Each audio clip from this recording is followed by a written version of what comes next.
for past the play? Don't say anything though. I'm staying You with mean like you you? until Susan's battery runs out. Oh, hey. What are you doing? Monica's taking pictures, videos. 70%. We should at least darken her screen so that. All right, we're darkening your Yeah, screen. you can see, but we don't need to see you. I'm not gonna be able to tell if she can see it. I didn't mean it that way. I'm just trying to say hi, Mark. Do you want to plug it in while we're waiting? Once the place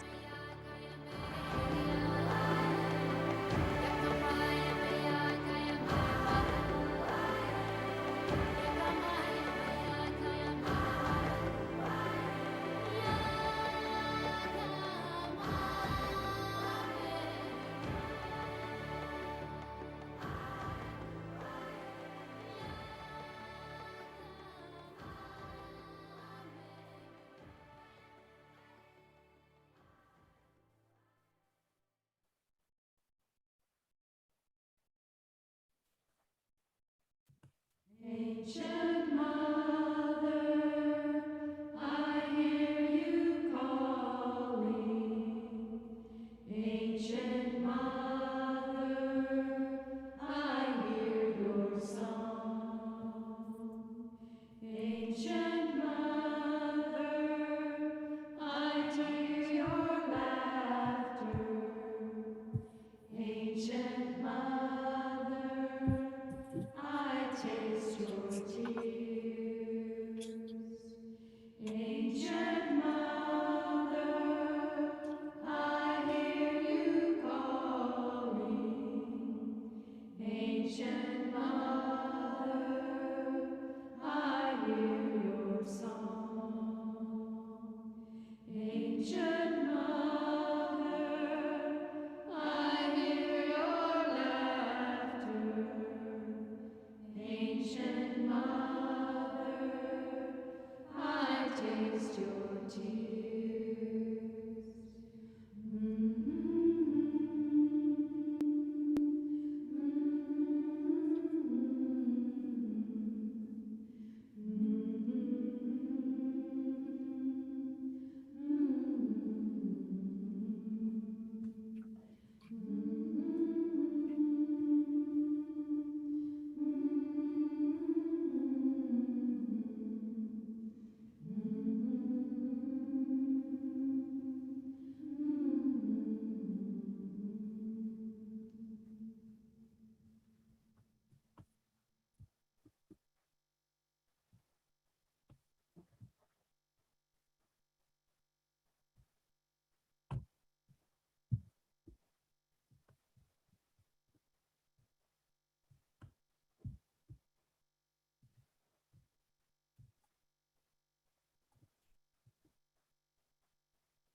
anything though.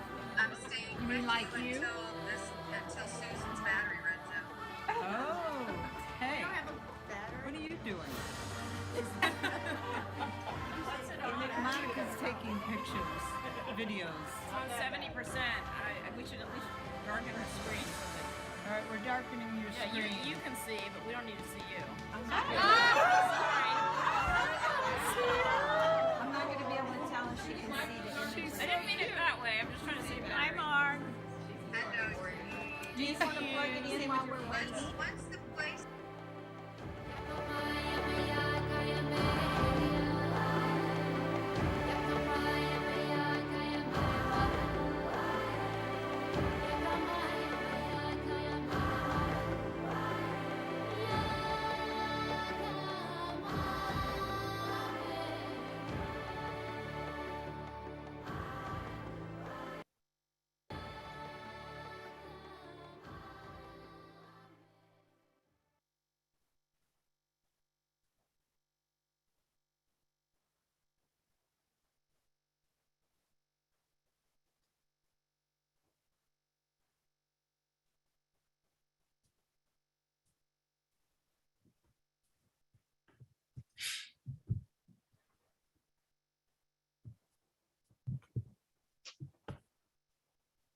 Hello, and a very warm welcome to you all.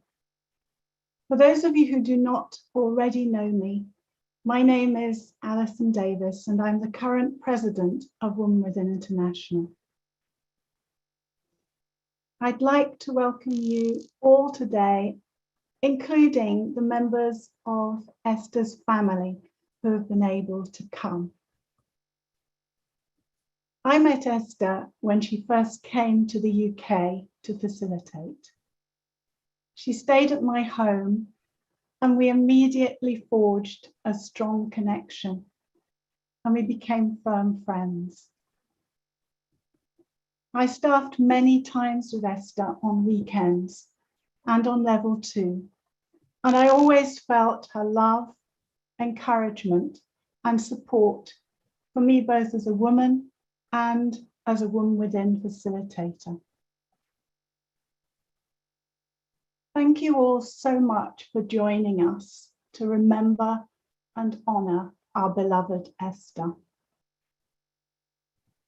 Today, we're here to celebrate her together. She touched all of our lives in one way or another, and being together is as much about the celebration and joy of a life well lived as it is to share in our deep sadness of her passing and the loss of a very special woman who cared deeply about other women. It's also about expressing gratitude for the gifts she brought us and realizing how we've become more whole as a result of knowing her. Over the next hour and a half, we will be sharing moments of ritual, readings, and memories of Esther as a woman and as a leader in Women Within, and about the impact she had in our regions. And you will be invited to share a gift that Es brought to you and to honor her for that gift. Shah, our founder, will be celebrating Esther's archetypal energies. And we will end with a ritual and music, after which the line will stay open for another 30 minutes to enable you to continue to connect and share if you so choose. I'd like to acknowledge the weekend leaders, as well as members of the Women Within International Leadership Circle and other women supporting technically and working behind the scenes for all the work that has gone into this event. In order to support our gathering, and so that we all feel comfortable using the medium of Zoom,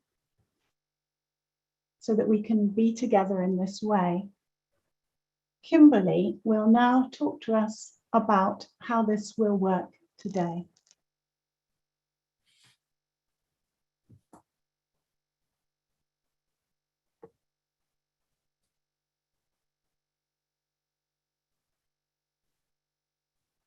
Corinne, can you help with pinning me because it's not working for me? And welcome, women.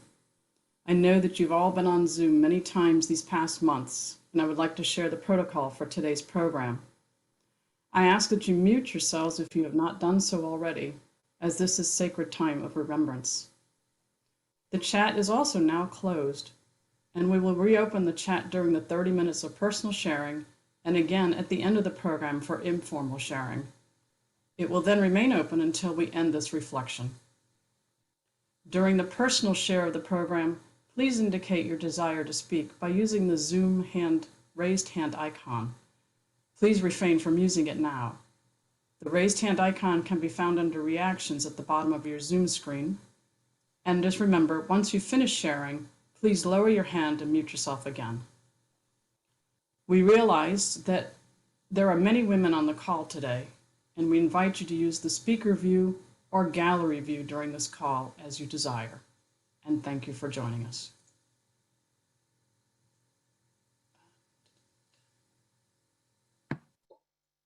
Thank you, Kimberly. Hello, all. For those of you that I haven't met before, my name is Paula Alter.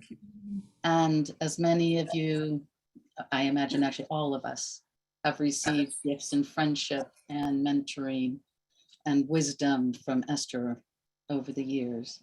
I can imagine Esther would have wanted everyone here to be able to say goodbye in each of our own ways, and she to you and she to us. I'm going to read an invocation or a prayer, followed by some moments of silence, and whatever your faith or belief, you can use this time to reflect and bless Esther in a way that is right for you. The silence will be followed by lighting of our candles, if you've brought a candle with you, linking us together as we hold and honor Esther and the light that we share today.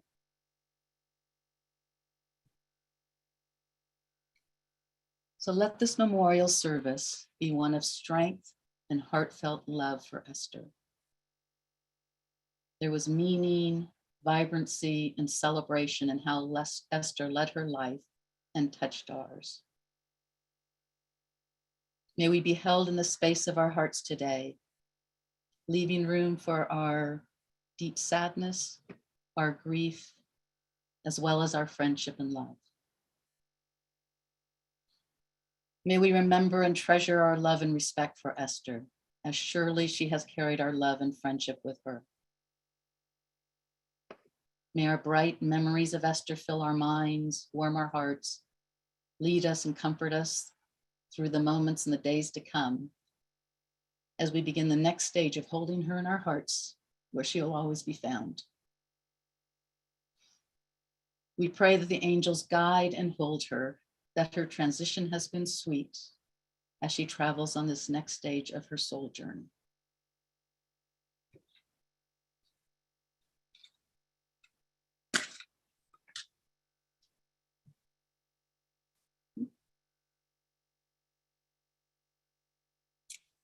I knew Esther would pull some tricks.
Thank you, Paula. I'm Rhonda Gaughan, and I'd also like to welcome each and every one of you. We're here today to celebrate the life and love of Esther Robertson. Esther has touched each of our lives in many different ways. And although this is an extremely sad time, it is a day-by-day accepting as we let go of the physical. We hold on to the essence of Esther that we have come to know and love. We know Esther would have wanted us to be joyous and in connection with each other today. And yet for us, we need to hold that tenderly while being brokenhearted that she's no longer with us.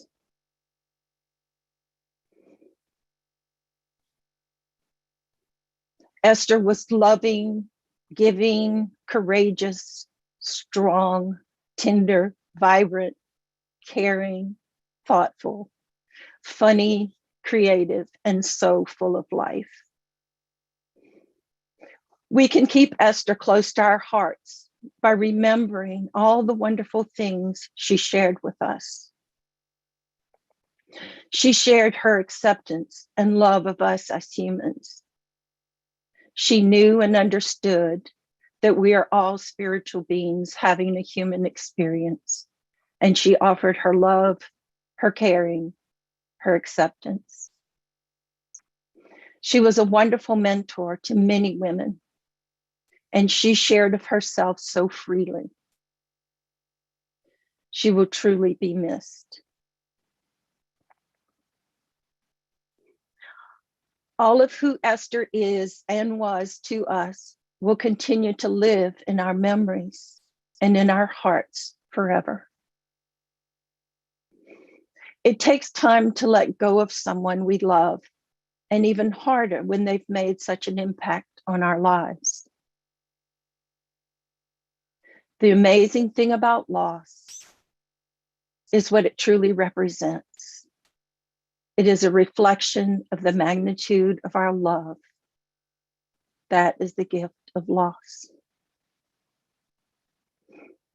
Esther's passing leaves a very unique void that truly cannot be filled by another. As we prepare to let go of Esther's physical presence on this earth, may you each touch a space in your heart where you're comforted, loved, and healed.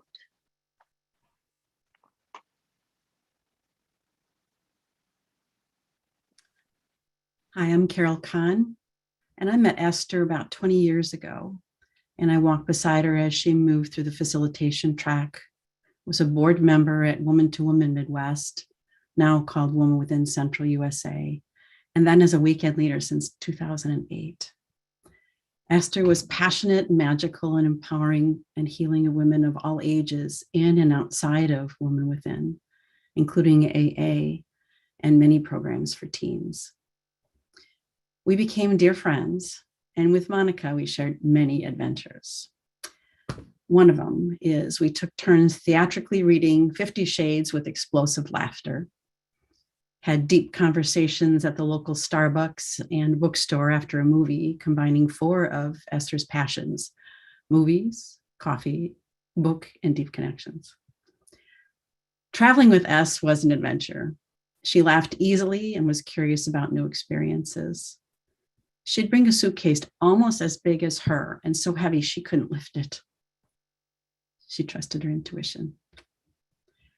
Es was outspoken of her politics and it weighed heavy on her heart when injustices were being done. While she was directionally challenged, she certainly knew what was left and who was left and right politically, and made sure that I did too. That was one of her gifts to me.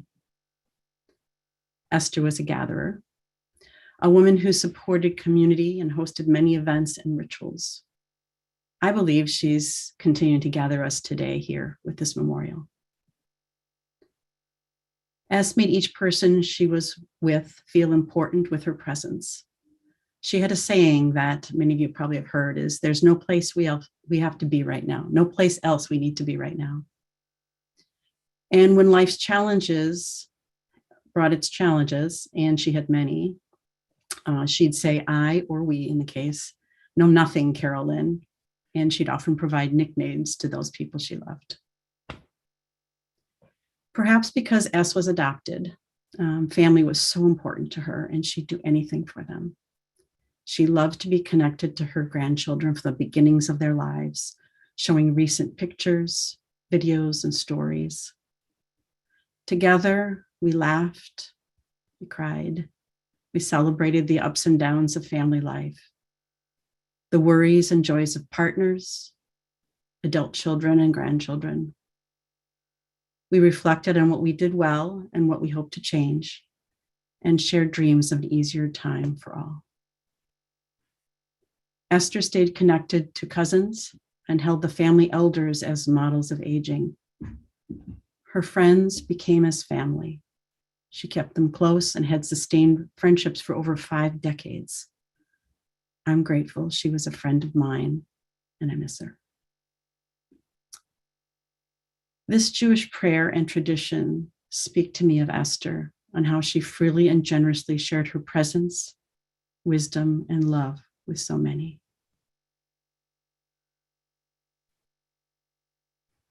This is called the meditation before Kaddish. It's from Mishkan Tefillah. When I die, give what's left of me away to children and old men that wait to die. And if you need to cry, cry for your brother walking the street beside you. And when you need me, put your arms around anyone and give them what you need to give to me. I want to leave you something better than words or sounds. Look for me in the people I've known or loved. And if you cannot give me away, at least let me live in your eyes and not your mind. You can love me the best by letting hands touch hands and by letting go of children that need to be free. Love doesn't die. People do. So when all that's left of me is love, give me away.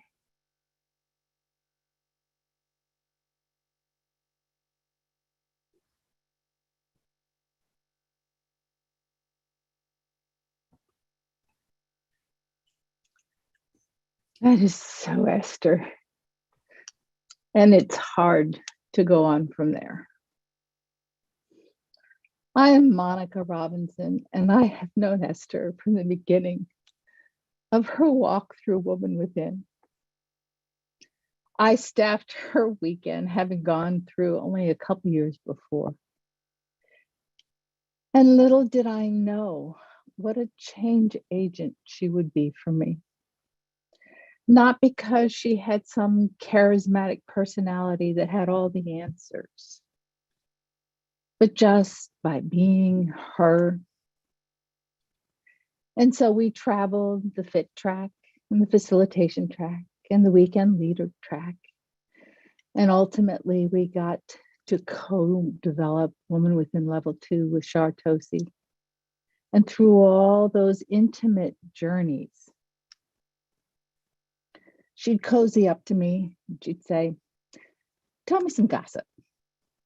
And she meant me. I was supposed to tell her about me. And I would start a little superficial, but pretty soon I would just open the gates and I would tell her my fears and my anger and my sorrow and my shame. It would just come pouring out. And then I'd get embarrassed and feel a little overexposed. And I'd say, oh, I'm so sorry. I'm so sorry. I just vomited all over you. And she would say, tell me more.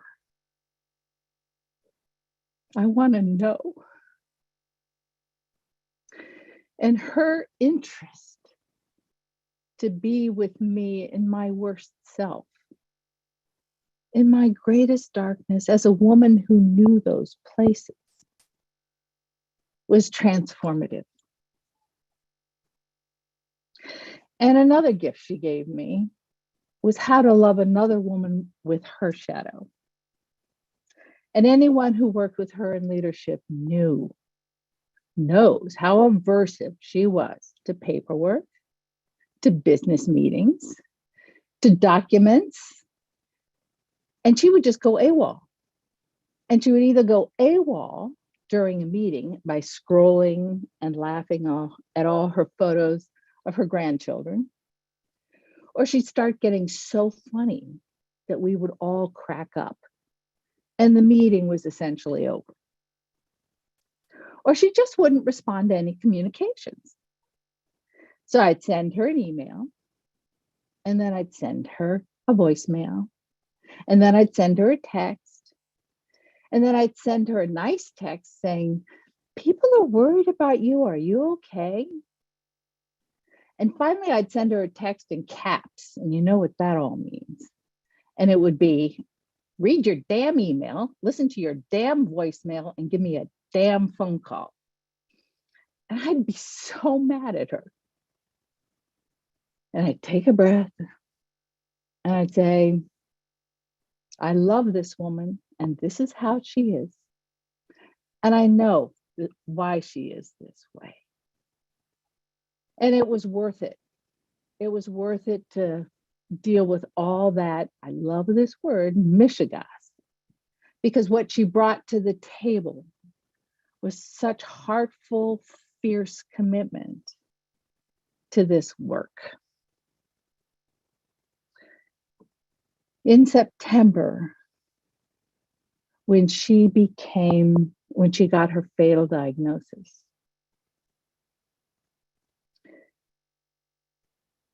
she asked me to read When Death Comes, which is a poem she loves and often asked to read on level 2. And I did. And we looked at each other and we looked at each other, and it was like, is this supposed to tell us how to do this? How do we walk you to your death? And she said, "I'm not afraid, but I don't know how to say goodbye to the people I love. I can't say all those goodbyes." And I believe that's why she restricted the access to her. She could not bear all the goodbyes. And then 2 weeks before she died, she asked me to roll her to the shores of Lake Michigan. And if you're not familiar with that lake, it is an ocean of fresh water. And she was wheelchair bound by that time. So I rolled her down, and it was a pretty steep hill, and I had fantasies of an early death, but I got her down. And we watched the gulls, and it was a beautiful autumn day. And she said, "I don't wonder about that dark cottage," which is a line in the poem. She said, "I just want to keep looking at the sky. And I'm noticing all these shades of blues, and then I'm noticing the different clouds, and I just want to look at the blue." So that's what we did, until she wanted to go get a Diet Coke. On the day she died, it was supposed to be a celebration for her youngest son and his wife, and I believe they are present for this. And of course, Esther was focusing on what brought life and what brought circles and what connected people. So people had come from around the country to attend this blessing for her son. But the night before, she started seizing. And so it became a time of helping her pass through. And so we each got a chance to say our goodbye. And one last time, I sat with her eye to eye. And it was more like lying with her eye to eye, because she couldn't move and she couldn't talk anymore. And I referenced the poem a part that she loved, and it was that, yes, you were a bride to amazement. And yes, you held the world in your arms. And while I left before she died about an hour after I left, what I heard was that her son and their wives circled her and sang to her, because music was definitely the language of her soul. And her 6 beloved grandchildren were nearby, and her oldest friends, and her significant others, past and present. And so she left this world surrounded by love and music and in community. At one point in this process, I asked her, what do you want your legacy to be? What do you want to leave behind? And she said, I want people to get to know their archetypes and to really use them. Because she had really called on her crone. And her crone was there all the way. She died in grace. She died gracefully. She died as a crone. And so I passed the speaking stone to Janine Baker. Wow. I'm going to really call on us to get me through this. Monica, that was beautiful. Simply beautiful. I am Janine Baker, and I have the honor of sharing about Esther as a woman. Esther embodied being a woman both inside and out. I met Esther in 2001 at an MKP and a Woman Within conference. And we were paired to dance together. And I immediately felt this huge connection with her. And this was truly our first experience of laughing with each other, which continued throughout our friendship. And I kind of feel her tickling me right now. Authenticity is a word to describe us. She was the same Esther with everyone. Esther really let her humanness show. Esther was committed to her health and her recovery. And she was truly a seeker to become a better Esther. With her diet, though, she mostly ate protein until sweets showed up. And anyone who was with Esther would know that once sweets showed up, she wanted the sweets. She also loved coffee, and she usually had a Starbucks instant coffee packet in her purse. And a very frequent question when you were with us was, where is the nearest Starbucks? Her order was a triple shot with 5 stevias. And as Monica referenced, she also loved Diet Coke. Esther was persistent, and her persistence really showed in her journey on the facilitation track. It wasn't easy for her, and I really believe that this is one of the reasons she was such an excellent mentor for the Fitz. Esther was kind, and Esther was a connector. As has been said before, if one had the opportunity to be with Esther, one would walk away feeling so much better about themselves. She had the gift of bringing out the best in others. Monica has mentioned this, that Esther loved to know the intimate details in others' lives. She was an excellent listener, and others would open up to her easily due, I believe, to her authenticity, her digging, and her safety that she created. I felt those blue eyes could look deep into my soul. Esther would share about herself, and she truly preferred listening. Esther would confront others.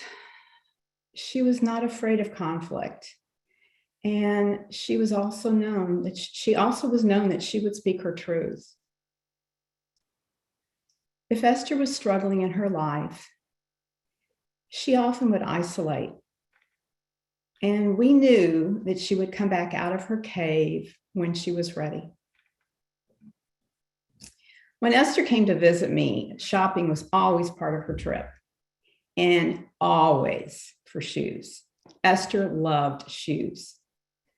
She was a classy woman in how she dressed and in her choice of jewelry. Esther had her own unique style. Esther did not understand technology, and she made it clear that she didn't want to learn. And I admired her when she asked for help, though she did master texting.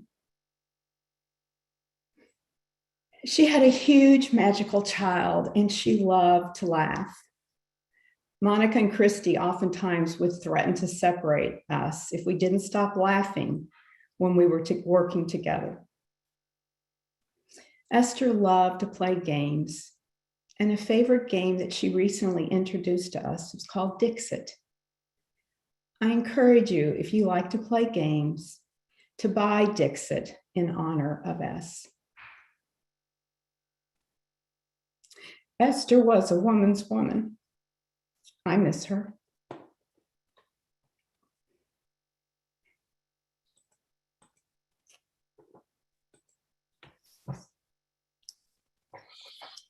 Hello, everybody.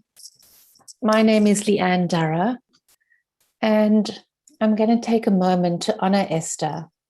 And I also want to honor her on behalf of Women for Africa, down here from Cape Town. I want to honor Esther for the enormous role she played in mentoring us, guiding us, facilitating, beautifully holding weekends as weekend leader here in South Africa. Es had such an enormous open heart as a leader, as a role model, as a friend. She exuded such a powerful and authentic way of relating. Her strong, gentle, and encouraging nature allowed me and all women to feel, as you've heard, incredibly safe and deeply supported, no matter whether you were a participant on a workshop, a facilitator in training, a friend. As a friend, she was intense. I love that about her. Delightful, really honest about herself and honest about me. She was deeply thoughtful, loyal, trustworthy, and full of laughter.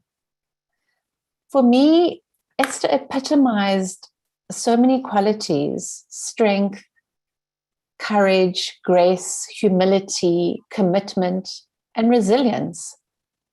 I'm in awe of the grace and courage with which she handled her illness. And I'm so deeply grateful for her commitment and generosity that she showed to individual women in the Women for Africa community here in South Africa. Es has been a huge gift to our community, and she's going to be sorely missed. I miss her deeply. Recently, I was reflecting on what it will take to be a good ancestor. And for me, Es epitomizes a good ancestor. She's left me and you with many important experiences and messages. One of the messages is, as we walk our unique individual journey on earth, walk with an openness to each moment. Walk with a loving heart into all those light and very dark spaces. Walk with authenticity and generosity, and walk with grace. Thank you. I pass to Martha. I'm Martha Preble, and I am in the Western USA region of Women Within, Washington, Oregon, California, and Arizona. Esther loved California, and California loved Esther. Esther lived in California in the 70s and 80s, and while there, she partook of the rock and roll lifestyle. Whenever she staffed in California, and we would go outside. She would breathe deeply and say how much she loved the California trees. I think California may have been the home of her soul. I first met Esther in 2006 when she was still in the role of facilitator. Instantly resonated with her style.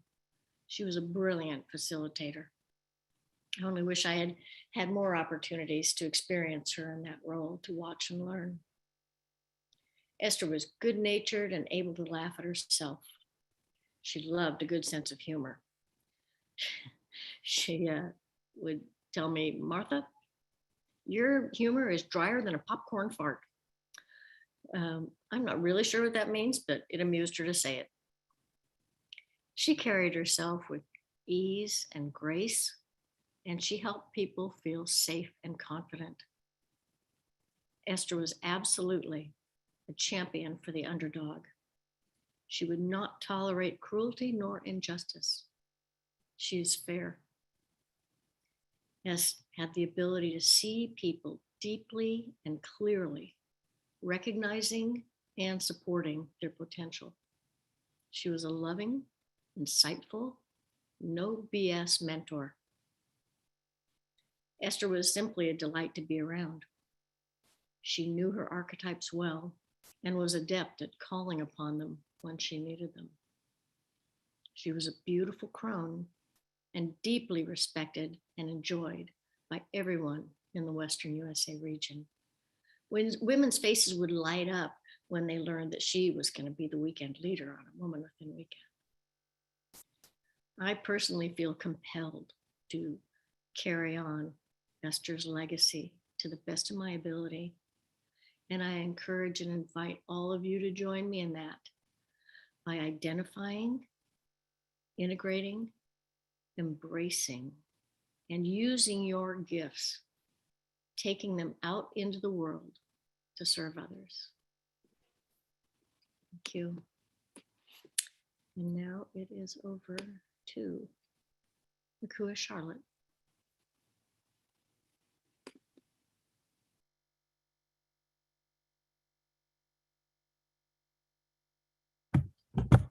Hello, everyone. I am Akua Charlotte, and I am so honored to have the opportunity to share at the Service of Life celebration for Esther. And I take it to heart because Esther is a for real sister, down to earth, simple, clear, just a joy to know her. And more importantly for me, I trusted Esther. I trusted her for whatever it was that I needed information about or I needed to learn. I know on the weekends, Esther would say, beautiful women, as she warmly focused the woman within staff and circles into wholeness and selfless service. She'd wrap a huge shawl of love, hope, and support around the large circle. The circle, of course, was nestled in the Midwest of the US in a room in Wisconsin overlooking Lake Michigan. Then she'd say, let us take a deep breath in. And at that point, she would begin to envelop us in her confidence to assist the journey of healing, empowerment, and transformation of the arriving participants on a Woman Within weekend. She'd coach us and say, you are the light beings, twinkling so each woman could find her own way. Esther's vision of inclusivity and fairness and justice embodied us as Women Within community way before the most recent current times that we're in. Perhaps it was in sitting in the mindfulness circle, and she would start with the words in an essay on acknowledging our differences. And this awareness that Esther had was about judgments, fears, beliefs, and about differences and being the same. She knew that a perspective of differences and less than an understanding could become roadblocks to our own healing. Esther offered the power of hope instead. And yes, she offered an invitation for us to acknowledge our differences and to move towards inclusion and a more authentic voice. She never let go of that radiant hope that could transform the world. Esther would also say, accept the beautiful women who arrive on the weekend as the beautiful women you are.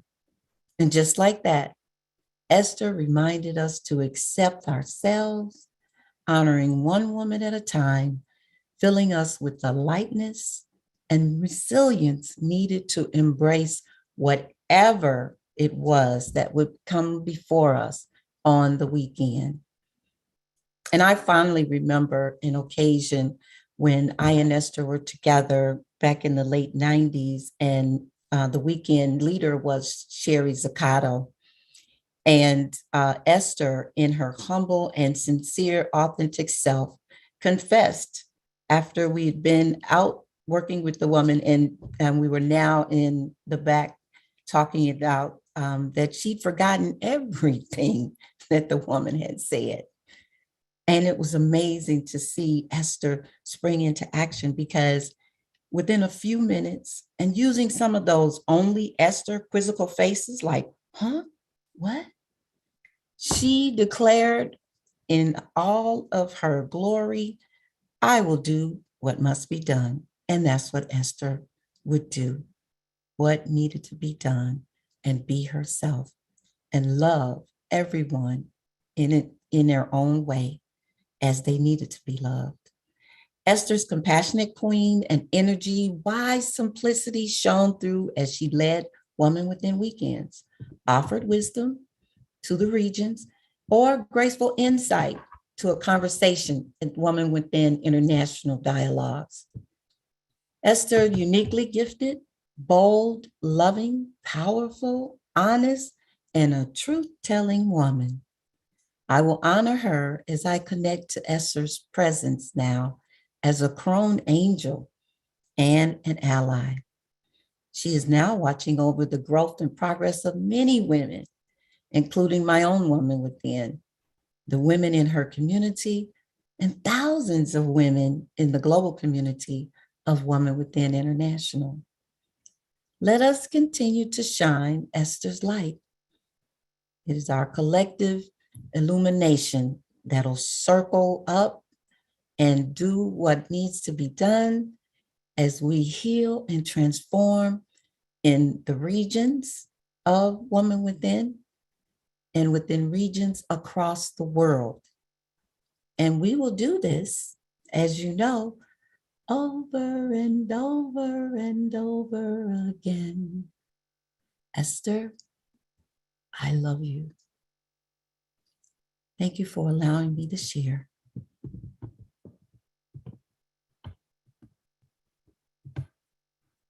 And I'm going to turn it over to Christy Berry. Thank you, Charlotte. Hello, everyone. My name is Christine Bury. First of all, I want to say that I am so grateful and so honored to be able to represent Sacrée Femme tonight for Celebrate Esther. I feel very honored and very privileged to do that. Almost all of the weekend leaders came in France to support Sacrée Femme weekend. Because of their presence, Sacrée Femme was unable to grow and to take to become a big circle. We are grateful for all of them. But tonight it is Esther, and I want to thank, because she gave so much to Sacrée Femme. She taught so much, and she has a big impact on our community. I did not meet Esther very often, but she had a very big impact on my pathway forward Women Within International and in my way to Sacred Femme. By coming in France as woman leader, Esther brought many gifts us as women, and she contributes to generously grow Sacred Femme community.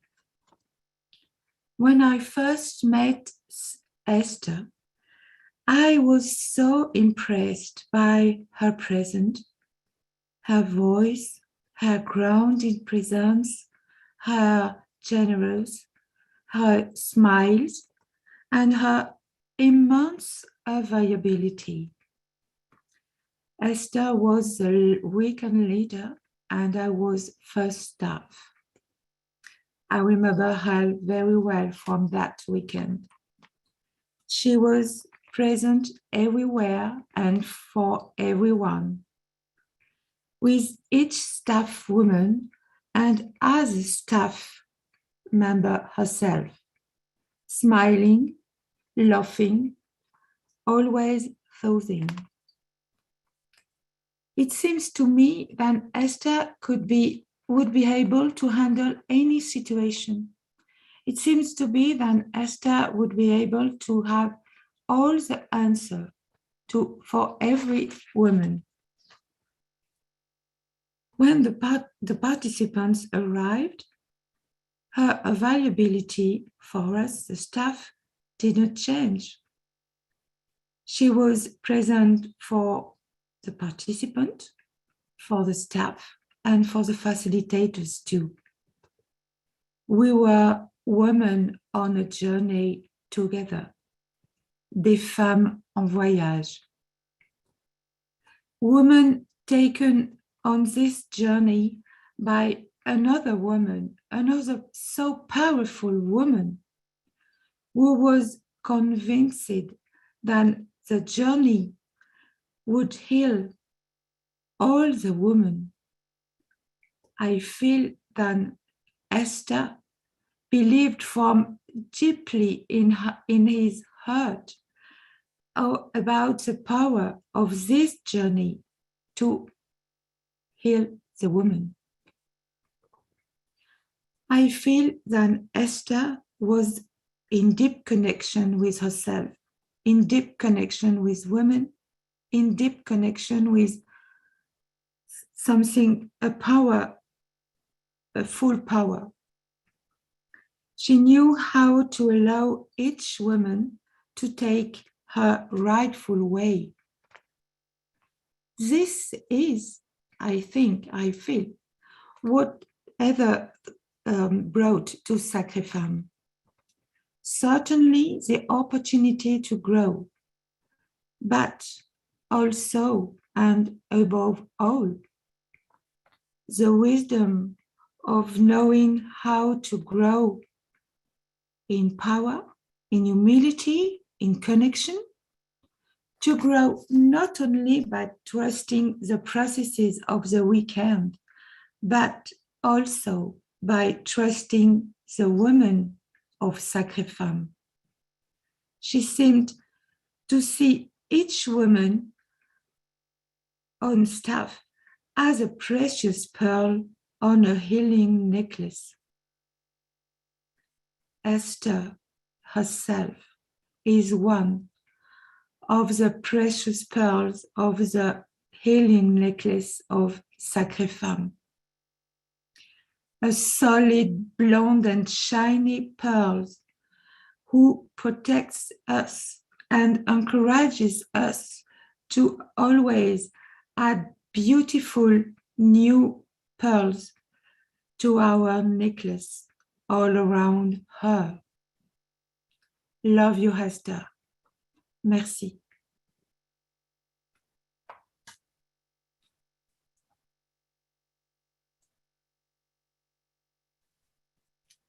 Hello, everyone. My journey with Esther began in 2002 when I was doing my own Woman Within weekend. And it was Saturday morning. We were in a big room. We were doing our journaling, sitting on the floor. And I was in that swirl and chaos of emotion. Nothing positive had happened for me yet on the Woman Within weekend. And I remember looking up, and there was this woman sitting in a chair in the middle of the room, and she was reading a book. I can't tell you what the book was. I know it was a book about femininity because I made note of that. But this woman captivated me. That's her presence, her groundedness. I looked at her and my intuition said, wow, this is an intelligent, educated, grounded woman who can sit in all this emotional chaos and focus on something and be calm. And I was really impressed by that. It was my first positive impression of the Woman Within weekend.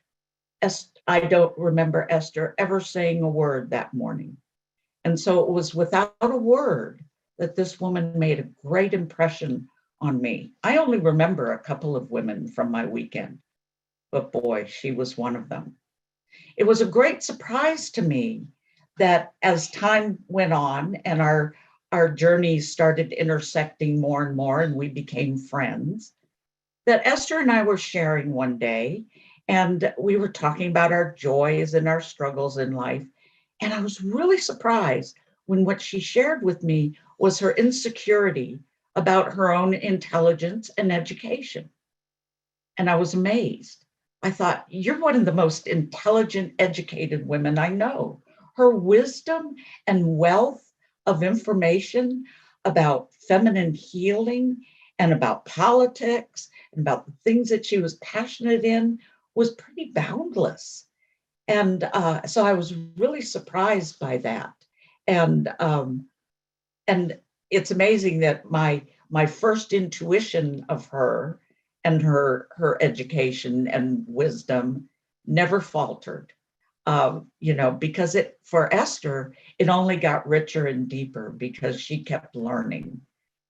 And in that, she was a tremendous teacher because she could impart that learning that she kept seeking and taught me so much. I will forever be grateful of the things that she taught me. If any of you had the honor of saying goodnight to Esther at the end of a day, that's when we were on a weekend, you would know that you would go into where she was, all tucked into bed with blankets this high to keep her warm. And she would be tucked in with her book light, reading a book. Always Esther reading a book every night. That's where I first saw her, was reading a book. It's one of my fondest memories of her reading the book, of her always searching for, new wisdom, new stories. And it was her passion. I'm very grateful for it, and grateful that I got to share that little experience of my life with Esther with you. I miss her. And I will pass this on to Annabelle.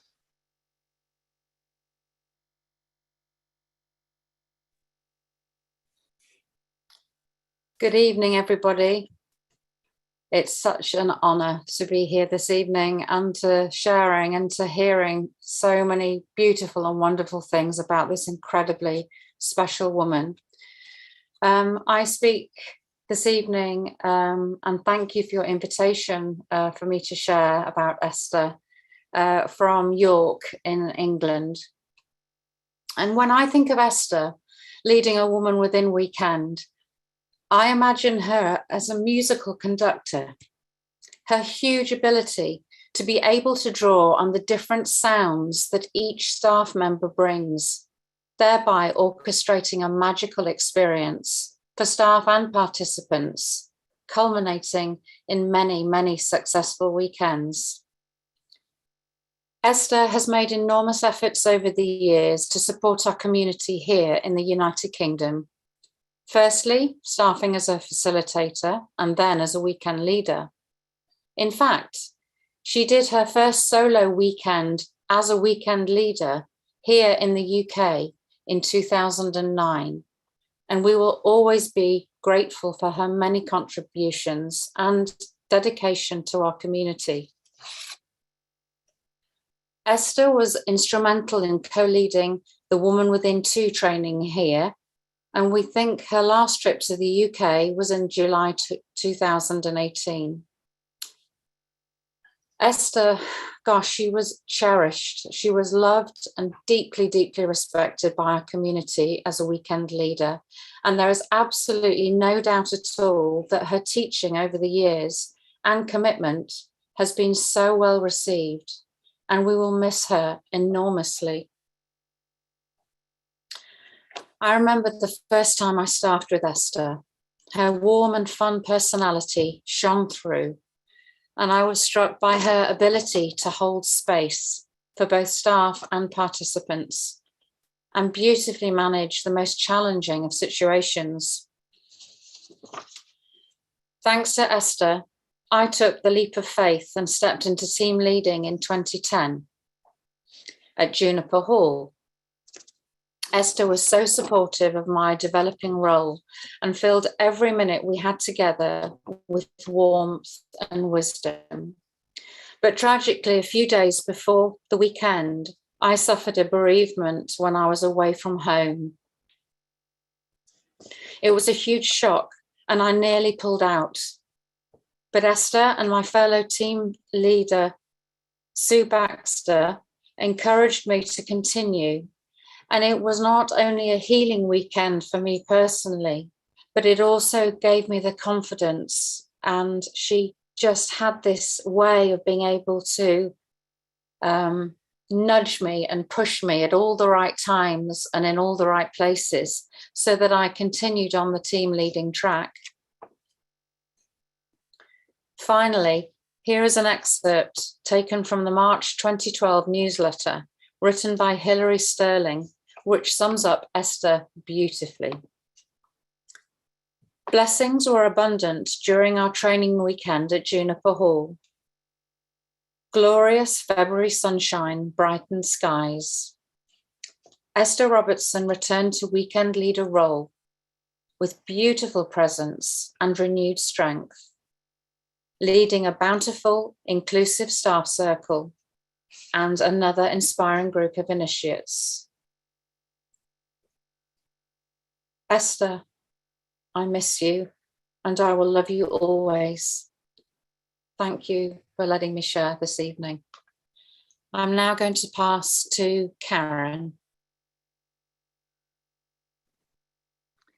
And actually, I'm going to be speaking for her because this memorial happens at an ungodly hour in Australia.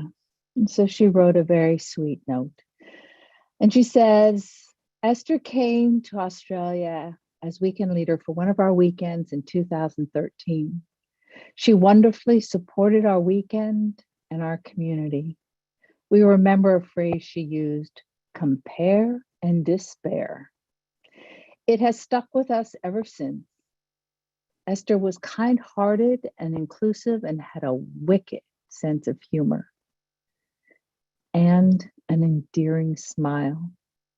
We are saddened to hear of her death and to realize that our shores will not be graced by her presence again. And so as we have circled the world, and I think she'd be kind of blown away at how much of an imprint she has left around the world. We're now going to be moving into a different kind of sharing, and Allison is going to guide us through that. Thanks, Monica. So now it's your time. And in a moment, I'll be inviting you to take a moment to connect to Esther's energy and to what she brought to you on a personal level. And then you'll have the opportunity, if you choose, to raise your hand as Kimberly described earlier and share the gifts that Esther brought to you. We need to limit time, so a maximum number of women can share. And so it will be up to 2 minutes, and it can be, of course, less than that. And if you prefer not to speak, you can also share your gifts and your reflections in the chat by typing them in so that everybody can read. So I'm just going to give you an example of what that could look like, and it can look the way you want it to look. This is not at all a directive. I know that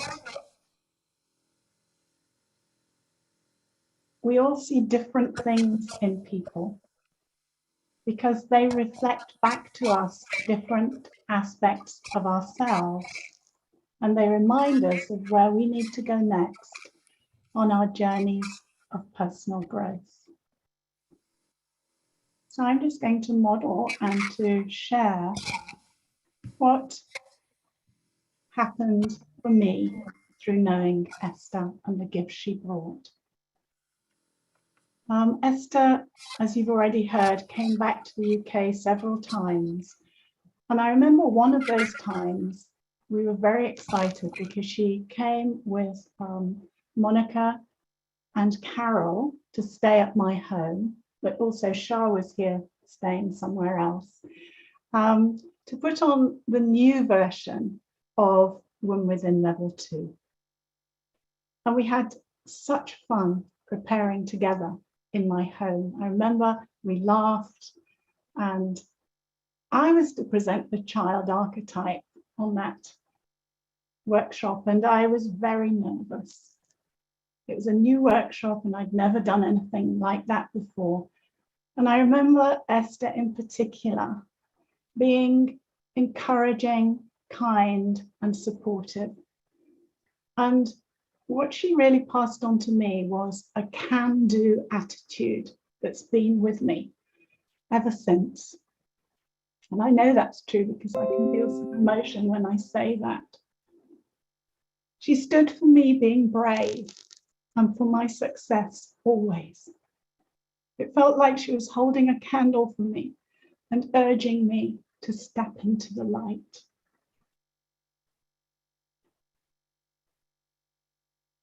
She modeled to me balance between the masculine and the feminine energy through the archetypes.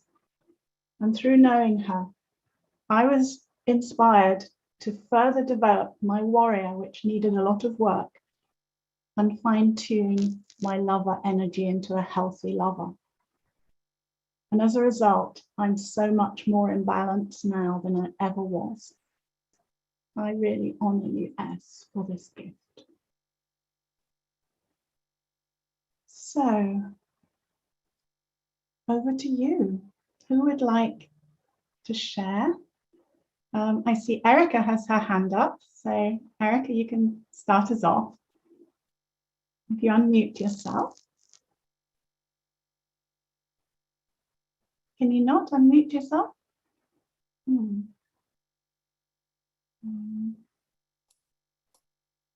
Let's see if we can do that for you.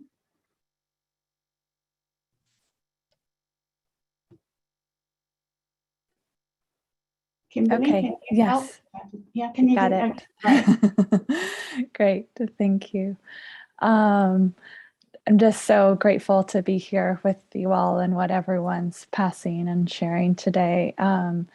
For me, the most important moment with Esther was actually also I feel like one of the most important moments in my life, where I just realized I really needed to confront the person who had sexually abused me as a kid.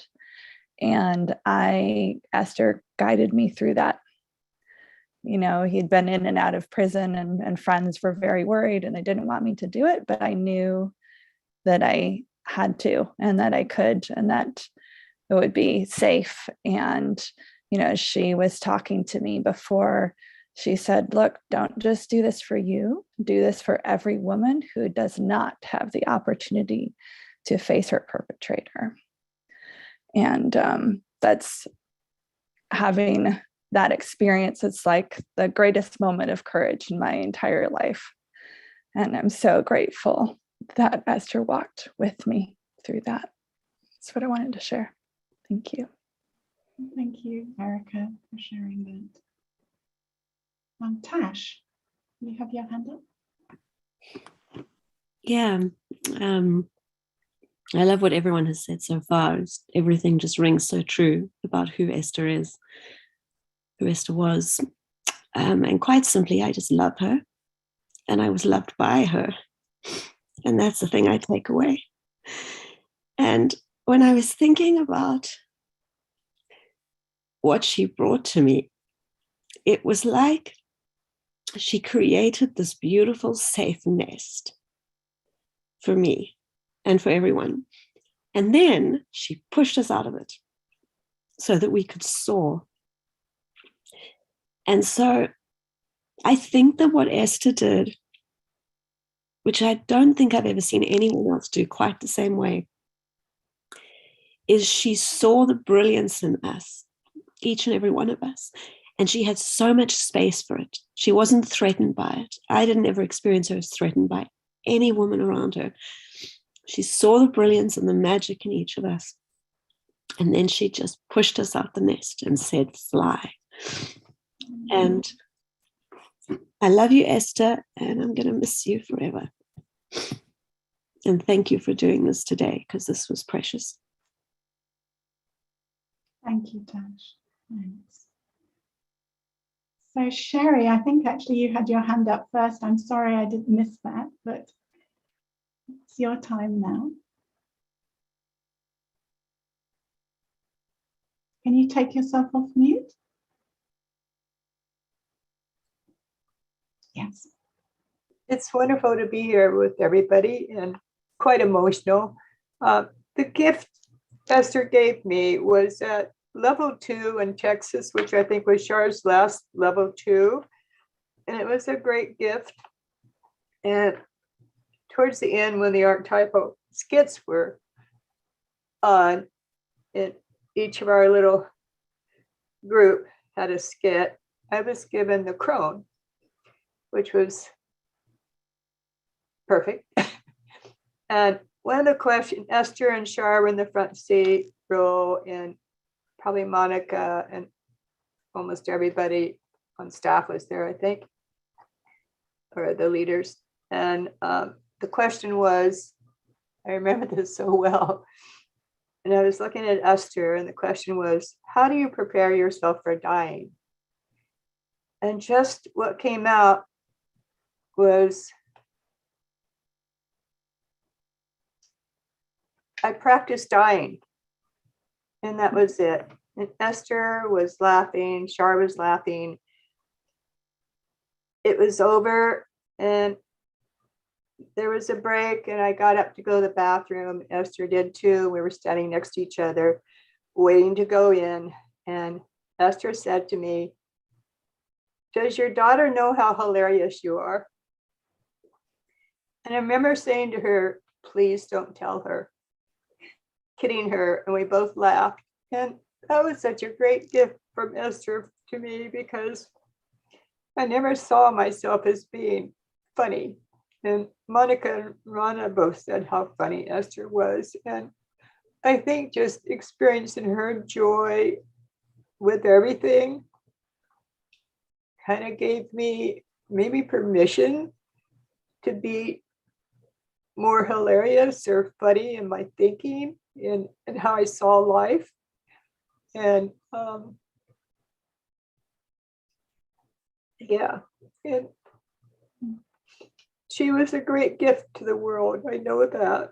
She was a great gift to me. And I know she is doing great work where she's at. So thank you so much, Sherry. Thank you. Thank you. Over to you, Ara. Thank you, Allison.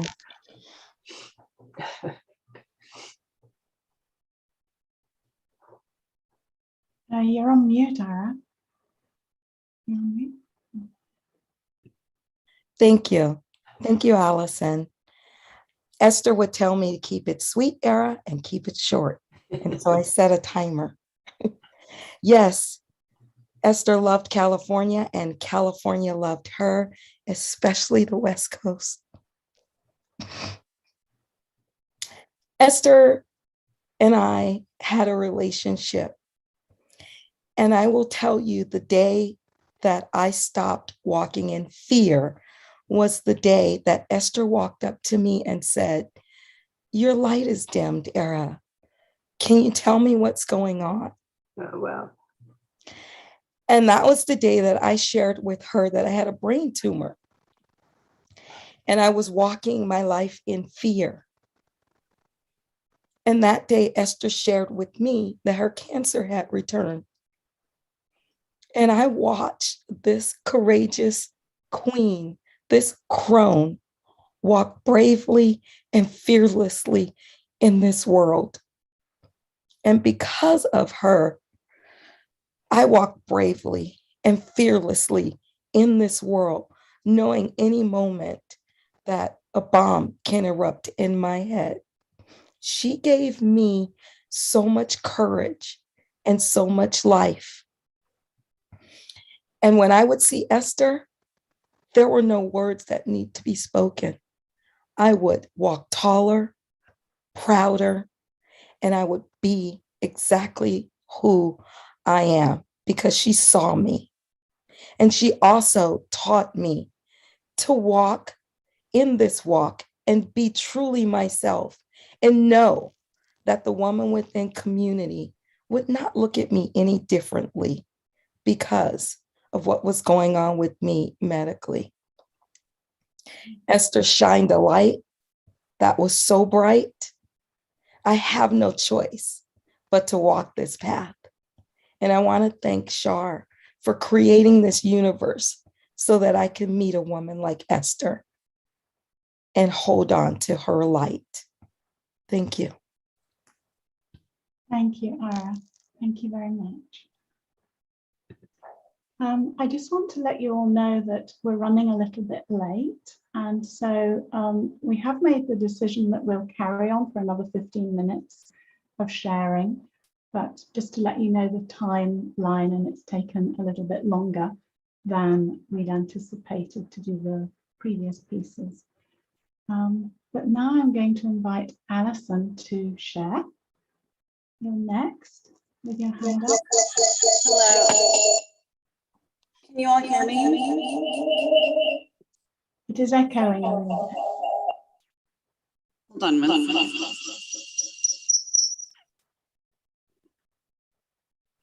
Is that better?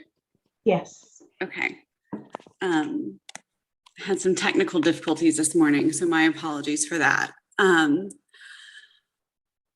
Allison, and this has been so beautiful. And Ari, you said that so beautifully. Thank you, Shar, for creating this space so we can know Esther. You know, Esther loved books and loved story, and I was thinking of the hero's journey. And in the hero's journey, after someone crosses the threshold, there's a mentor and a helper and a light being. And as someone who's still on the track, Esther was that mentor and that light being every single time that I seemed to cross a new threshold in the track. She was my weekend leader. She was there when I moved from warrior energy to infant energy, doing a trust fall at level 2. She was there the very first time that I was an apprentice at level 2. And she made me know in my bones that my muchness and my gifts were okay on weekends and in those spaces and on the track. She had a beautiful way of not even explaining things, but helping Fitz build a connection with the work and helping us build a connection with ourselves in the work and trusting the process. And I've been thinking a lot about grief, and for myself, and I imagine for other people, those of us on the track, I feel this grief about what was to come and getting to work with Esther more and more and more. And I'm so glad that I got to do that when she was in Texas for level 2, and I got to see that joy and play Dixit and do all of those things with her. And she was particularly incredible at the shame process. And I remember I got to be with her during the shame process at level 2. And I remember just being so touched and full of tears because of how beautiful her work was. And I'm so blessed to have learned from her. Thank you so much, Alison. Thank you. Marlene.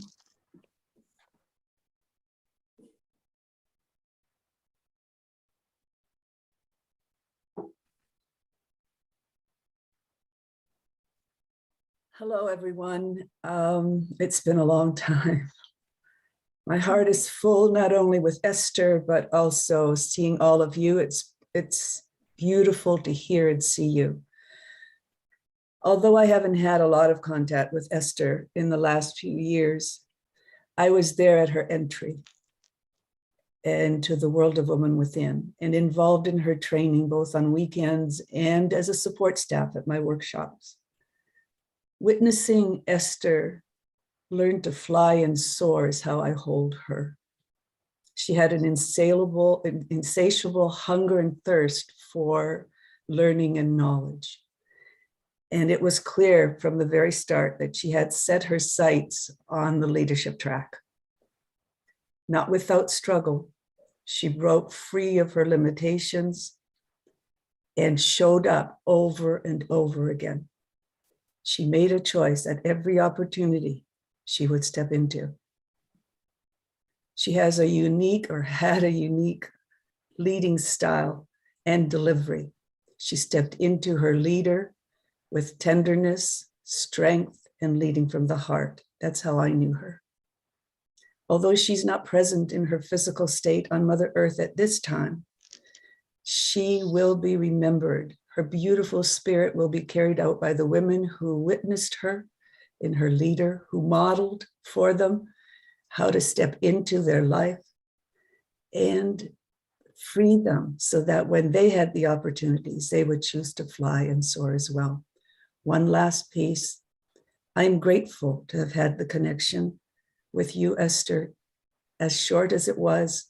And I remember our time in South Africa, that one night when you and Johanna were facilitators and I was the weekend leader, trudging up a hill in the middle of the night after a long Saturday, our shoes stuck in mud as we walked through a storm leading to our cabin, and then spent hours sitting together, laughing, as many of you have said, and telling stories, not just about Women Within, but wondering about who we were as women in our other life and connecting in that way. We spoke about that journey many times together. I bless all of you, and I especially say thank you, Esther, for sharing your life with me. Thank you, Marlene. Thank you so much.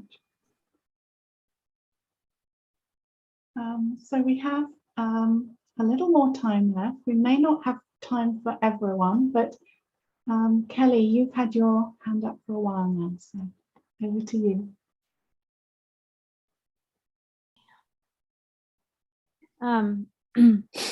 Thanks. I feel really quiet in my grief, but I remember this moment with Esther where I finally got the courage to approach her and tell her how great I thought she was, and that I felt too shy to talk to her most of the time. And she looked at me with that Esther look and she said, "Wow, how's that been working for you?" And so I just feel like this is for you, Esther. God, it is so rare for me to find a human with whom I feel really safe. And S was like, you know, the best at that. And I know I'm obviously not the only person who felt that way. So just to name, and she was, I think part of it was that she was such an integrated whole person. I mean, there was like the Esther you got peeing together in the bathroom was the same Esther you got standing up in front of women, and the same Esther you got facilitating someone through her grief or shame. She was just so real and whole.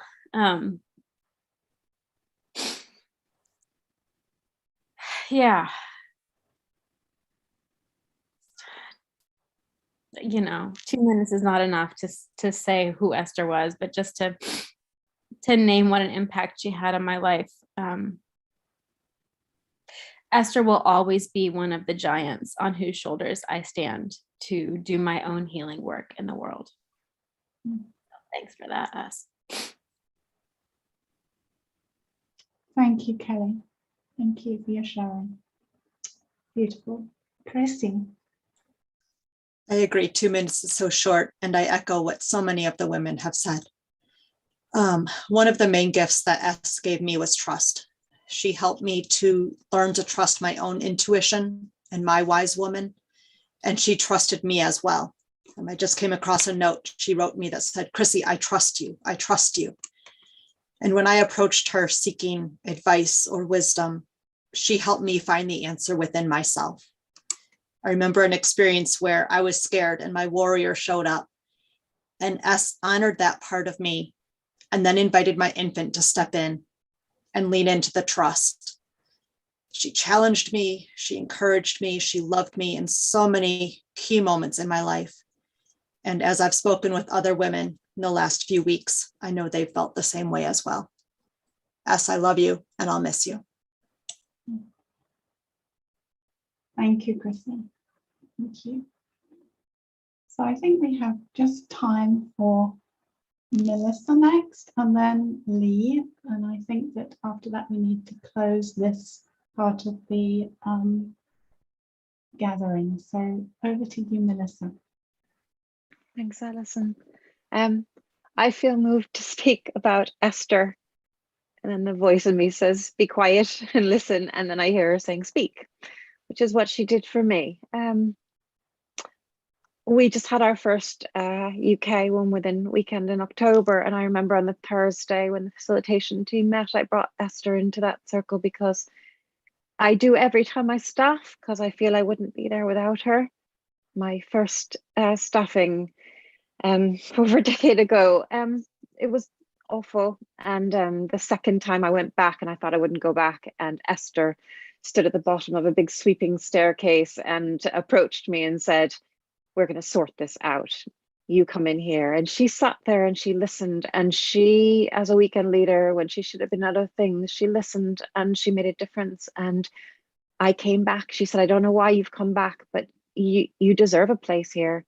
And I couldn't believe that somebody who I thought, look at this woman, she's just incredible, believed in me and said, there's a place for you. And it was the first time I really believed there was a place for me. And so every time I stand on a carpet now facing another woman, I think of Esther. And the other thing I want to say is that the power of her shoes meant that I remember sitting in the circle, in a staff circle, and watching her in 4-inch wedges and thinking, if this woman is a leader and she can turn up wearing what she wants and being the woman that she is and speaking her voice, and this is the place for me. And so I honor Esther for 5,000 miles away. She is here in my heart because she is the reason I'm in this organization. She showed that we are all individuals, but we are all here together. And I really have such a place in my heart for her. Bless you, Esther. Thank you, Melissa.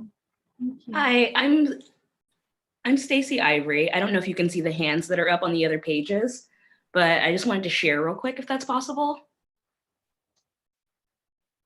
Okay, so shall we just go to Lee, Stacey, because I had said that she was next, and then you can share after Lee. Cool. Yeah.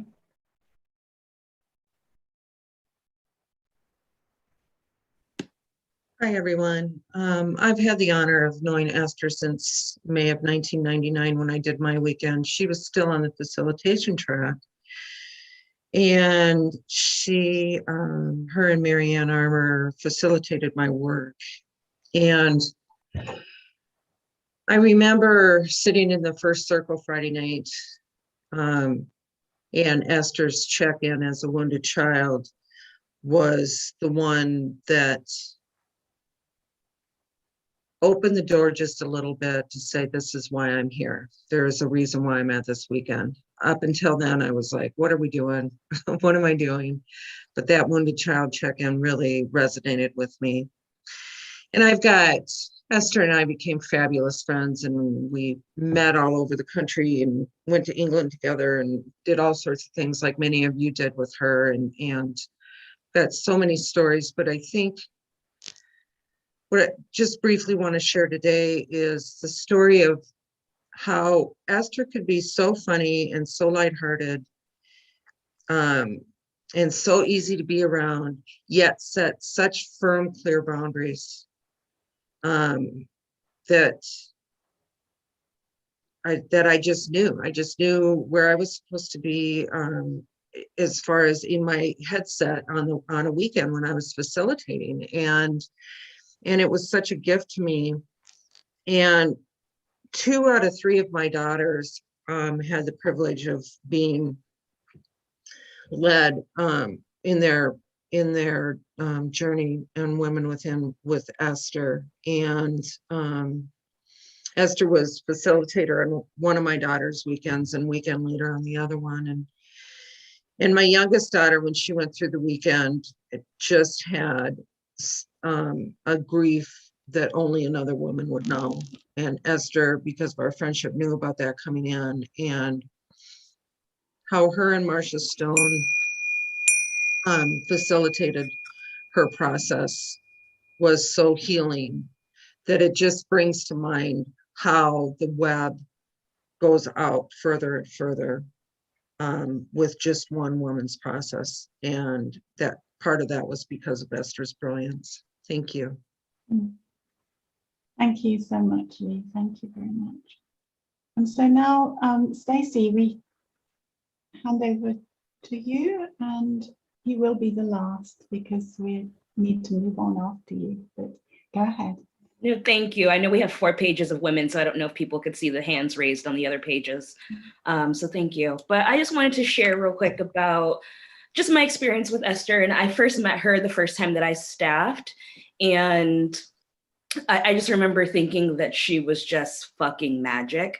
And she was just this unicorn and this amazing being, and just really held everyone down just spiritually. And I was just so in awe of like how she could be in so many places at once. And it was like a super intense weekend. Staff members were having meltdowns and participants were trying to run away. And she was just like so present and available for everyone. And it was just amazing. And someone said before about how people would light up whenever they see that she was going to be the weekend leader. And I felt like that every time that I staffed with her.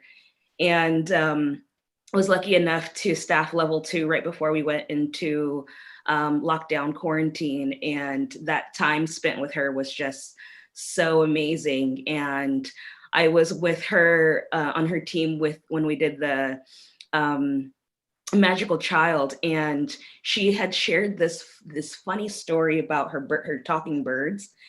And literally like every time now when I see like a funny video about birds or like a TikTok or something, I just think of her and I just laugh and laugh and laugh. And it's just like so nice to have that laughter and have that joy and to have that be like my memory of her, and just wanted to share that. Thank you.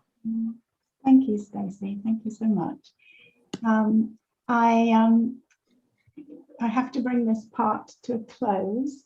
And if there are still some of you who would like to continue to share, there will be time at the end to either post in the chat or speak, but it won't be as structured as this part. But we invite you to keep anything else that you would like to say for the end. And now I'm going to hand over to Shah, who is going to talk about the Esther's archetypes. Thank you. Thank you, Allison. I am so full of emotion and love for all of you, especially, of course, for Esther. And I must say that I'm grateful for the pandemic that we could do this worldwide today. What a gift that this horrible time has given us to connect around the world to honor Esther's life. I have known Esther for 25 years. I walked with her as she went through the facilitator training. I sat with her as a weekend leader for many years. I've lost track of how many that was. And I was with her for 10 years when we recreated One Within Level 2. And she loved the archetypes. And she loved to present, particularly the infant, the mother, the crone, and the lover. So what I'm going to do is share my screen now as we honor all of her archetypes, because she has taught us so much, as I have heard, from the way she walked in this world in her archetypes. So at this point, I will share my screen.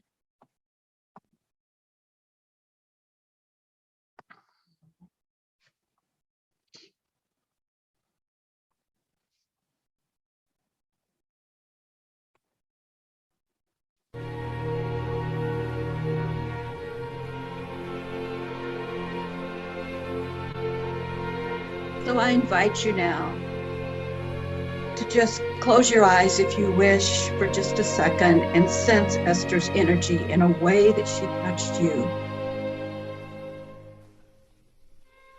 Take some deep breaths and feel her presence.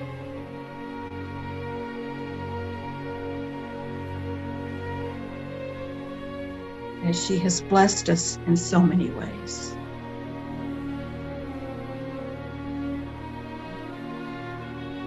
Now open your eyes as we remember and celebrate Esther's archetypal energies.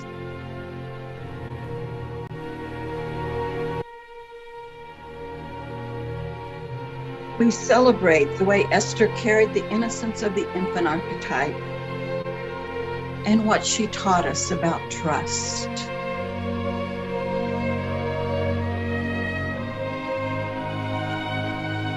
We celebrate and love her child archetype, the playfulness and imagination as she sits here playing with her hair while wearing her Superwoman t-shirt.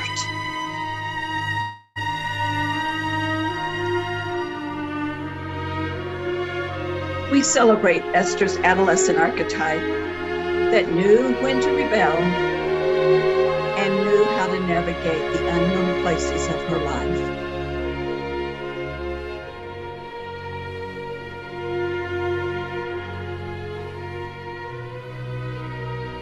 We celebrate the beauty and sensuality of Esther's lover archetype, how she loved and connected with others in so many ways.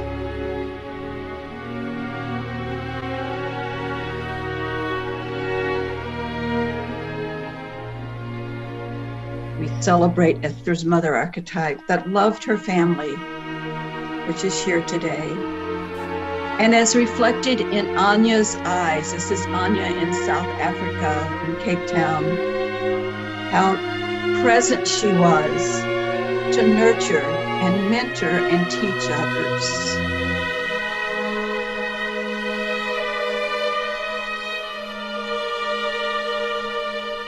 We celebrate Esther's warrior archetype that stood fiercely for what she believed in and fought her battles of all of her different cancers, her headaches, and also how she celebrated her victories.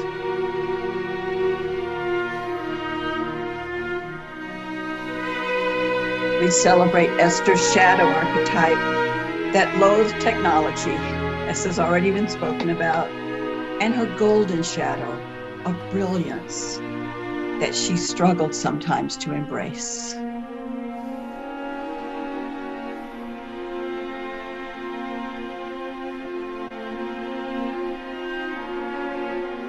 And today we celebrate her crone archetype. As she sits here with Gay Hall, who she walked with in her last days as one of our weekend leaders. And also Sherry Zaccato, as I'm wearing the shawl that Sherry Zaccato gave me after she passed. As Esther walked with grace and beauty with her crone archetype, as Monica so beautifully shared earlier.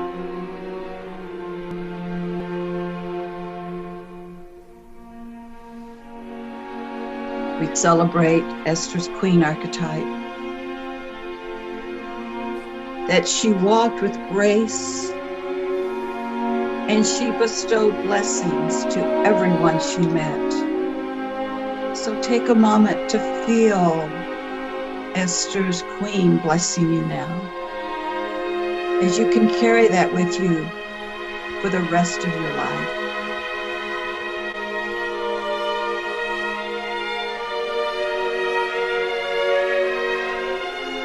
Imagine Esther's love surrounding you. Thank her for the gifts that she so graciously gave to you.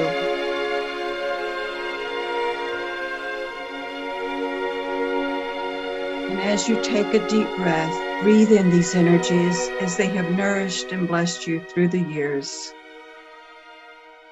And know that you will carry her presence with you as you walk your path forward.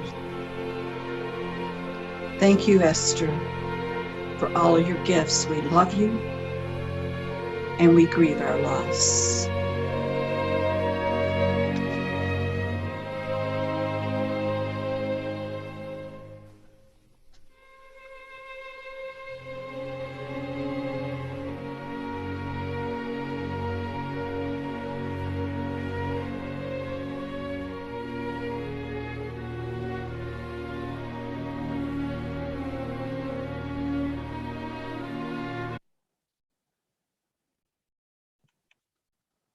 Now over to Paula.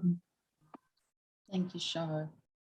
And just how beautiful it has been being in the presence of you all, seeing your faces or your names on the screen. And for those of you who've spoken, it's just been beautiful. And I think as in all passings, we're now in that difficult time of letting go of the aspects of Esther and the physicalness that we've come to know and love. So as we close kind of this formal part of our gathering, let us connect consciously with our hearts, with each other, and with a message that I'd like to think Esther would endorse, which was, may we, like Esther, remember to keep our spirits up, to maintain a sense of humor, even in the darkest time, to celebrate life everywhere, and to live every moment to the fullest. May we live our lives with dignity and courage, regardless of the challenges that face us. And may we make the most of what we've got here and now. Thank you for joining us.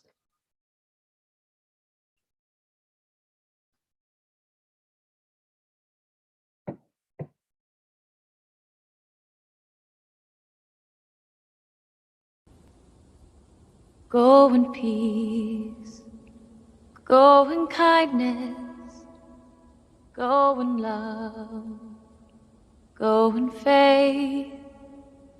Leave the day behind us, day is done. Go in grace. Let us go into the dark, not afraid, not alone. Let us hold by some good pleasure safely to arrive at home. Go in peace, Go in kindness, go in love, go in faith. Leave the day behind us. Day is done. Go in grace. Let us go into the dark, not afraid, not alone.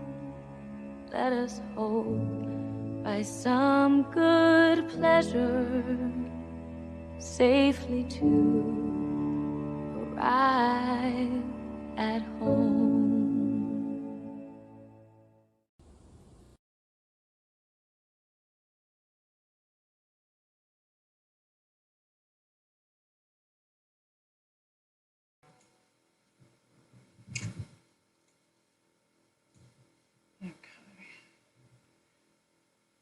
So the Zoom room will remain open for the next 30 minutes for anyone wishing to stay and share informally with each other. So I invite you all to unmute yourself.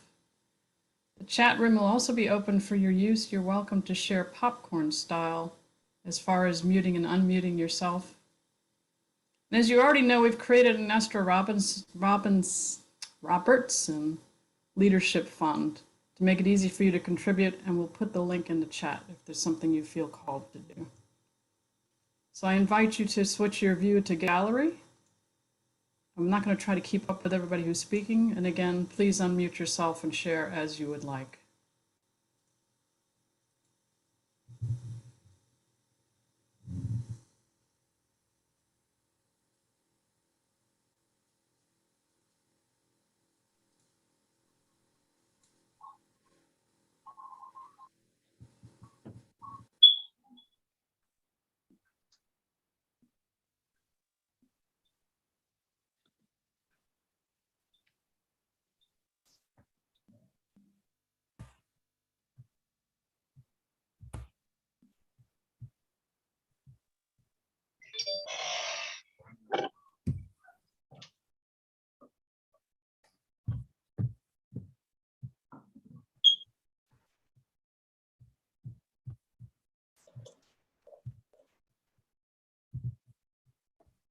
So beautiful to see all your beautiful faces. I just want to honor everyone.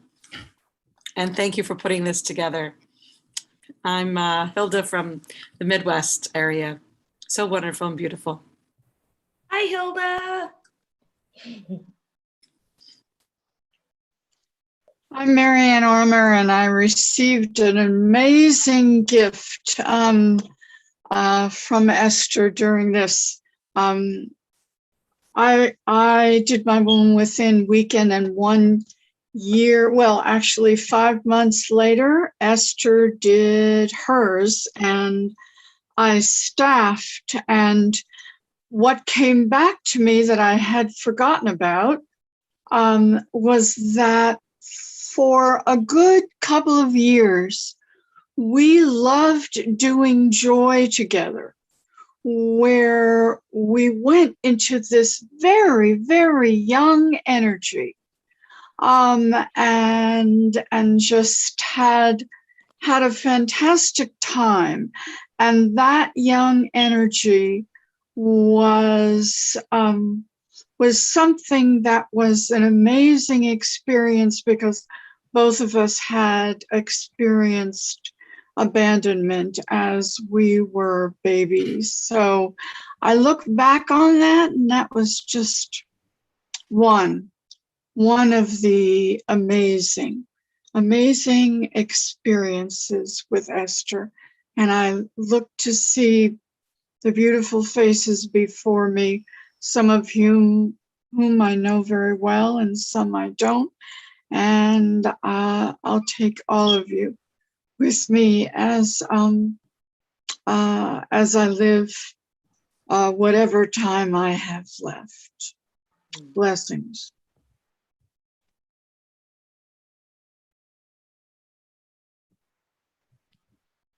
Hi, I'm Sandra Hall in the Eastern region, but I've staffed with some of you from Midwest and Western. Hi, everybody. It's lovely to see you. was reminded while people were speaking that I'm sure she didn't originate it, but it was from Esther that I learned, don't hold people hostage to who they once were. And as people were sharing, I was able to let go of some things that I was carrying. And thank you, Esther, for making that happen. If it weren't for this, if it weren't for today, that might not have happened. And just what everyone else said, it was my honor, my pleasure to walk with Esther, and I learned so much from her. She was the weekend leader at my weekend, and I staffed with her several times. And just see, when I would tell people about this in my life now, I would say when she saw me, when she saw anyone, her face would just light up. And I know you all have experienced that, so I don't have to tell you how wonderful that made you feel. That made me feel. And I'm sure my face lit up just as much to see her, and it does whenever I think about her. That's it.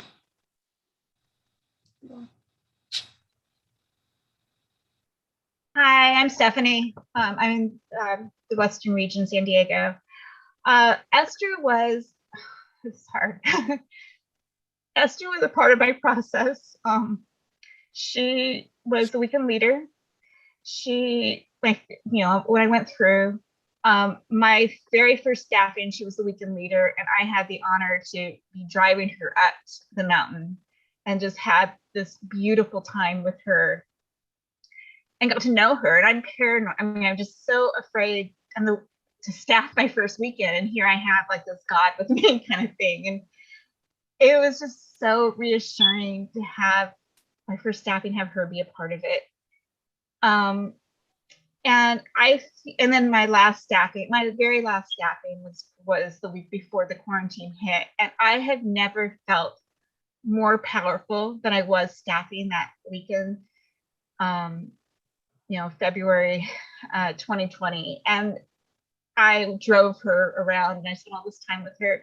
And I have just never had somebody just believe in me and just give me this confidence just by her gentle, hilarious presence. And then my dad passed last year. And I, right before, God, I'm so sorry. You know, right before that, we all had our Zoom get together, and I sent her a message. I'm like, you know, I can't do this. My dad passed, was sick. And she was just, you know, you absolutely need this women of support, this woman of love. And, you know, and she called me and sent me, you know, private messages. And she was just such a part of who I want to be and who I want to emulate. And just that unwavering support was just so amazing to me, just so comforting. And then the last thing I wanted to share is, again, my first staffing, and, you know, I'm just the newbie, and there was a woman on the carpet, and she was mad at God, and she was just so mad, and she wanted to confront God. And so the woman on the carpet, or the facilitator, is like, okay, is anybody here willing to play God? And of course there's complete silence, because that's just, you know, that's hard. And Esther was in the room, and she kind of raised her hand a little bit, and I'll play God. And here is this woman. I mean, it was such a beautiful process and such a spontaneous process. And that's not something that's ever been practiced before. And here's such this strong woman who is willing to raise her hand and play God. And it just, that's who she is. That's who she was. And I will miss her, and I love her. And I really want to thank all of you guys for being here. And Shar, thank you for making this, for having this avenue open for all of us, you know, for starting Women Within, because you have enriched my life. Everybody here has enriched my life. And Esther, rest in peace, and I love you. Thank you.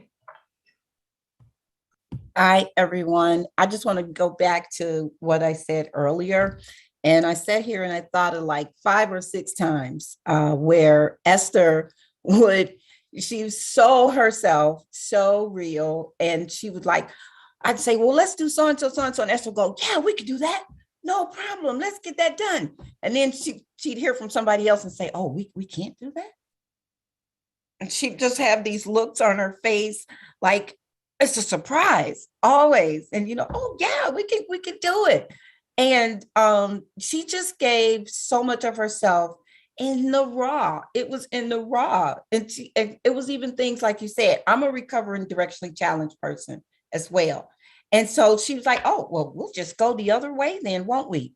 It was always who she was, always light.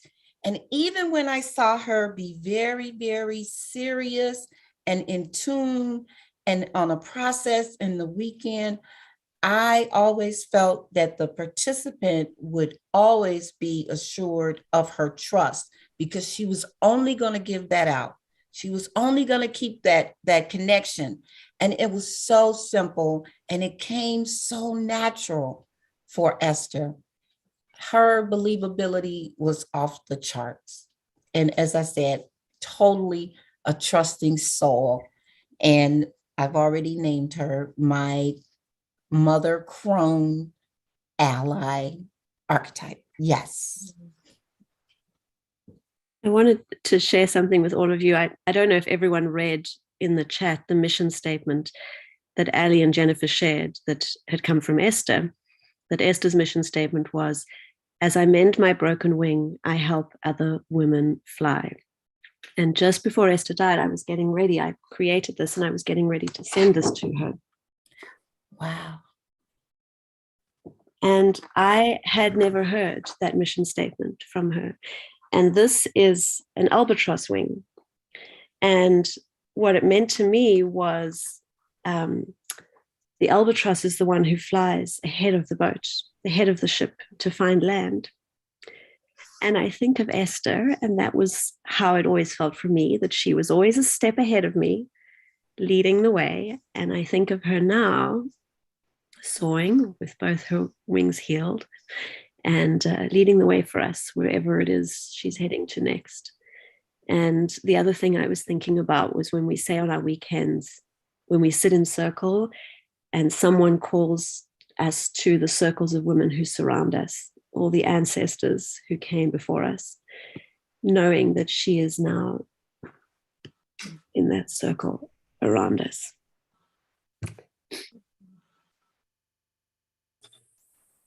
Hi, y'all. This is Erin Farrar. My camera is not working today for whatever reason, but I just want to say, I see you all. I'm so touched to see so many of you from years past. And I started my journey with right around the time with Esther with facilitating. And we always would look back and say how we had grown up together. And when I heard news and we hadn't seen each other for many years, it hit really hard. And to see where she grew into and how she has touched so many lives is just incredibly rewarding. And I'm so honored to have been a part of that path, of her path, and her to have been part of mine. And I sent her a note and told her to tell Sherry hi for me. And that I know that they're together. And these are two of the women who made such an impact in my life with their friendship. And I'm just thrilled to think that their spirits are out there holding candles, waiting for us, just as we someday transition. And they're probably singing off key. And again, just thrilled to see all of you. And so many dear friends who have made me the person I am today and have walked that journey with me. So thank you.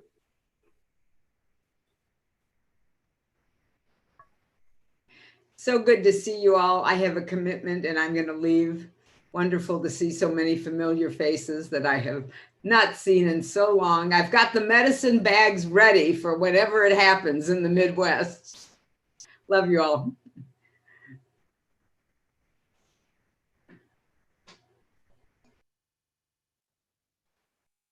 Hi, all. I'm Jessica. I'm in the eastern region of the US.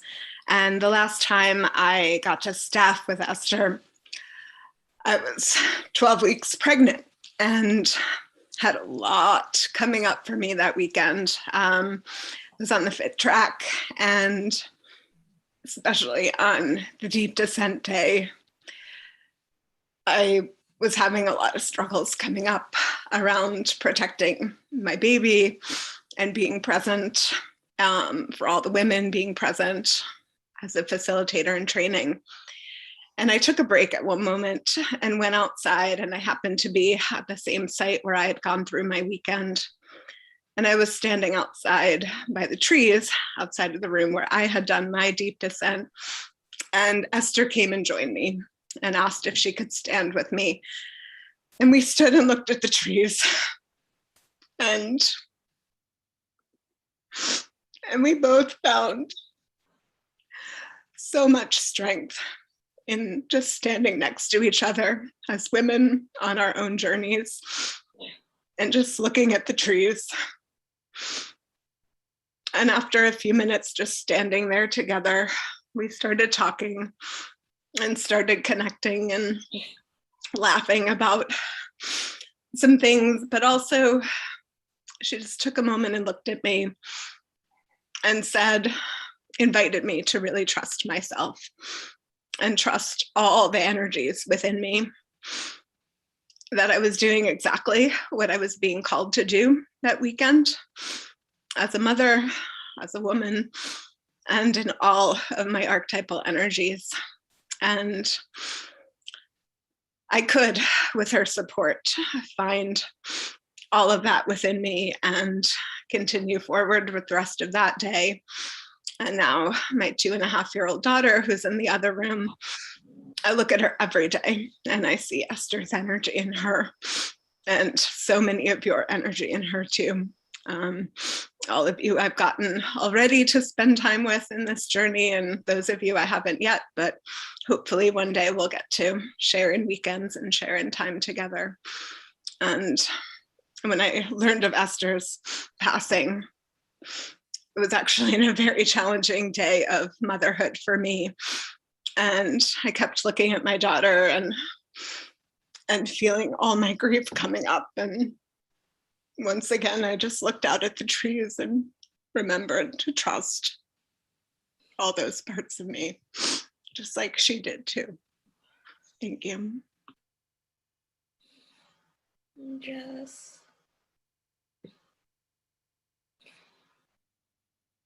I need to pop in here just for a second. Brian, Esther's husband. I would turn my camera on, but my mascara has totally run down and it's all over my shirt front. I remember before Warriors, I was on my way to work. I had my own business and I was, it was a pretty hot morning and I was stuck in traffic and the air conditioner, worried about everything husbands and fathers and providers worry about. And so as I did very often, I called Esther and told her just the stress I was in with the traffic and I just can't do this anymore. Oh, blah, blah, blah. My life is such a shit sandwich, and she listened as she always did. And then she said, you know what your biggest problem is, Robertson? And I said, no, what's my biggest problem, Esther? And she said, your biggest problem is having to decide whether or not you're going to have roast beef or pork roast for dinner tonight. And that was who she was. That for me, she, no matter where I was at, what was going through my head, what angst I was in, whatever, she had always had a way of pulling me right back to reality, putting my feet right back on the ground, and bringing me back to the reality of my life was wonderful. And the years I spent with her were wonderful. And we had ups and downs, and a lot of you know about that. but we got through them because we loved each other and we made a commitment that that no matter what came up, we weren't going to run anymore. Running was done. And so I just want to say how much she loved all of you, how much she loved the work, how much she loved me and her family, and how much we loved her. And thank you for this wonderful, wonderful tribute to her.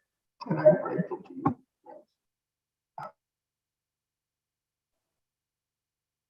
Bless you, Ron.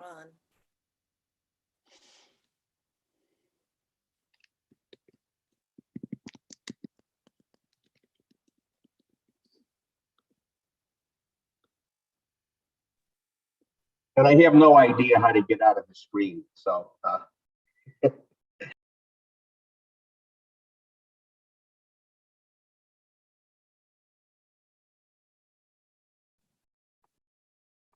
Someone else just needs to talk. Okay, it's Marlene. I'll talk. Thanks, Char, for the prodding. I just want to say once again that you've touched my heart. Those of you that I know and haven't seen and connected with for a long time, and the new faces. It's like a tapestry that's continuing to grow and grow. Even the gallery view looks like a tapestry to me. So blessings to all of you. My heart is full with all that you have said and given. And God bless Esther and whoever else she believes in. Take care. I've got to go. I've got a commitment. Be well and safe, all of you. Thank you.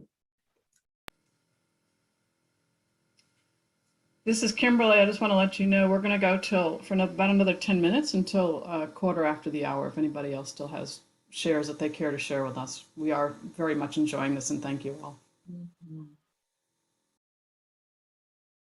I feel so sad for all the women going through next year who won't get to meet her.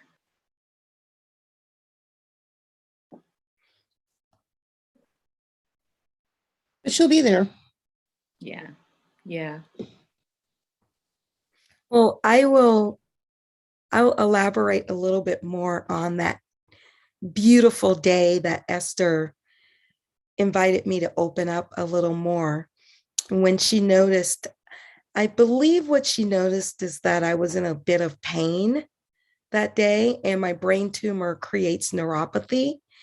And when she walked up to me and asked me about my light being dimmed, and I shared with her, Esther grabbed me by the hand and walked me to a patch of earth, of course, and allowed me to ground, and she ground with me.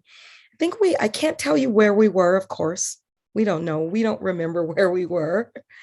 And it was on the edge of the earth and looking up, over the mountainside, and now reading her mission statement. It all encompasses everything that happened literally in that 5 to 10 minutes. And she took my hand, grounded me, and to have a woman who was in as much pain as she was in, to have compassion for me and stand with me and to give me strength to move forward, it changed my entire life that day. Not walking in fear when you are with a medical challenge is, I can't even describe it to you. Being able to wake up every day for me is a blessing. And Esther gave me that courage to just let all of that fall off of me. But the funny part of that connection was after we spent that sacred time, she looked at me and she said, "Okay, are you done with this shit?" And I said, yes. And my life was changed forever. And I also didn't get to staff that last 2001 weekend because I got COVID in New Orleans. And to pull yourself off of a weekend, everyone knows how traumatizing that is. That would have been my last in-person togetherness with Esther. And I sorely miss that. But the funny part of having her look at me and say, "Are you done with this shit?" It's amazing. Also, on that weekend, Esther, with her knee brace and her arm brace, came to look for me and ask me how I was doing and if I needed anything. That's Esther.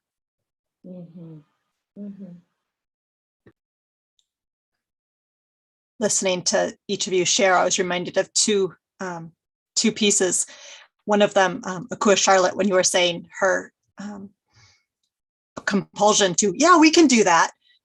We were on a level 2, and she really admired this woman's black remote buffalo drum and said, I need one of those, but I'm in the East Coast and I can't bring it back with me. I said, well, Amazon delivers here. And so in the middle of a staff meeting, she and I ordered black Remo buffalo drums and had them delivered to level 2 so that she could use it because she had forgotten her drum. And I just smile about that, as of course we can do it. Why not? So at lunch, we had packages delivered. And the other one was, Jessica, as you were speaking, I was reminded of a staffing. I was a newer fit, and it was in California. And I was struggling to stay grounded and present. Things were going all over the place. Some people were saying there was coyote energy through the whole weekend. And the weekend continued, and I struggled, and I was struggling, and I was struggling. And S took me up a trail and showed me the trees. And she explained that the trees aren't just grounded, they're rooted. They can bend with the wind, they don't break. They take their sustenance from deep in the earth, and they're connected to each other underneath as they support each other, and that they could weather whatever comes their way. And I still hold that imagery. When I check in, I still check in rooted, because it means so much more than grounded to me now. So this is Donna Elser, and I'm on the East Coast. And one of my memories of Esther is that I was kind of late on the draw for starting the facilitation track, and many times questioned, what's an old person like me stepping onto the track? I mean, I used to laugh with her and say, I'm going to be dead before I ever become a full facilitator. And she said, oh no, you'll be fine. She said, just keep putting one foot in front of the other. And one of the bad habits that I had when I first stepped onto the track was I kept apologizing all the time if I did something that was wrong or I thought was wrong. And so one of the gifts that she gave me was that she kept saying, instead of apologizing, just say, and I know she said it to other people as well, it's like, I'm just learning. I'm still learning. And so I was really pleased and happy and truly blessed, and some of the other women who were on my weekend, when I finally got my second 5, as a Fit 3, and had the opportunity to become a facilitator candidate. And it was just really special and sweet that she was there. And so I'm hanging in there, Esther. So, and I'm still learning. So thank you. I'll chime in. This is Cindy, and I'm in Western USA region. Feels really, really tender for me to share this. And I wasn't here for the first part of the call because I'm at a retreat and just got here late, but I'm really feeling like I need to share this, because if whoever's on the call is here because you love Esther. So I'm just going to share this. For me, one of the really special things about Esther was that she was like this. She was my solid place around my relationship with my daughter, Emma, who's an addict and alcoholic and has been homeless and all kinds of scary things. And Esther it was like she knew Emma, even though she never met her. She was always just so solid for me and my mothering of Emma. And when Esther passed, I had not heard from Emma for over 4 months, and none of the people in our family had. And I was getting ready to maybe call the police and make a missing persons report or start calling hospitals to see if she was alive. And the morning after Esther passed, I woke up, and before I had real thoughts, I was just kind of in that dream awake state. I said to Esther, I said, hey, before you get going too far, would you just swing over by Emma and give her a little poke in her heart and tell her to just give her mom a text or something so I know she's alive. And Emma called me about 6 hours later and we talked for an hour. And maybe it was a coincidence, but I'm choosing to believe that was Esther, and that Esther's just always going to be with all of us whenever we reach out for her. Thanks. And thanks for letting me chime in late. So, women, it is time for us, as our crones know, to put a close to this celebration. And it's so hard to do because I don't want to let go of her. And yet we must. And even in her death, she so clearly has fostered connection of such depth and heart. That's Esther. So, as we get ready to close the link very soon, hold precious the gold that you have received from this remarkable woman. And I know we will all be carrying her forward as ancestors. Blessings.